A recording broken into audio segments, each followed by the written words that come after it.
അസ്സാം വലൈക്കും. ഞാൻ നജീബ് കാന്തപുരം MLA ആണ്. ഞാനിപ്പോൾ ഈ വോയിസിൽ വരുന്നത് നമുക്കെല്ലാവർക്കും അറിയാം, നമ്മുടെ താഴെക്കോട് തെയ്യോട്ടിച്ചിറ സുഹൈൽ എന്ന് പറയുന്ന ചെറുപ്പക്കാരൻ വാഹനാപകടത്തെ തുടർന്ന് വലിയ തോതിലുള്ള ഒരു ബുദ്ധിമുട്ടിലാണ്. വലിയ അപകടമായിരുന്നു. ഇപ്പോഴും ജീവിതത്തിലേക്ക് തിരിച്ചു വരാനുള്ള ഘട്ടത്തിലേക്ക് എത്തുന്നേ ഉള്ളൂ. ചികിത്സക്ക് ഭീമമായ തുക ആവശ്യമായി വന്നിരിക്കുകയാണ്. നമ്മളെല്ലാവരും കൂടി ഒരു ചെറിയ സഹായം നൽകിയാൽ ആ കുട്ടിയെ ജീവിതത്തിലേക്ക് കൊണ്ടുവരാൻ പറ്റും നമുക്ക്, ഇൻഷാ അല്ലാഹ്.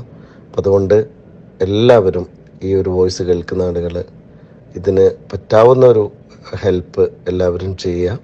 സുഹൈലിന് വേണ്ടി പ്രാർത്ഥിക്കുക. നമ്മുടെ ഓരോരുത്തരുടെയും ശ്രമഫലമായി ഇതൊന്ന് ഫോർവേഡ് ചെയ്ത് നമുക്ക് കുറേ ആളുകളിലേക്ക് എത്തിയാലും വലിയ സന്തോഷമായിരുന്നു. ഏതായാലും വലിയ തോതിൽ പ്രയാസപ്പെടുന്ന ഒരു കുടുംബമാണ്. നമ്മളൊക്കെ കൂടെ ഉണ്ടെങ്കിൽ വലിയ ആശ്വാസമാകുമായിരുന്നു.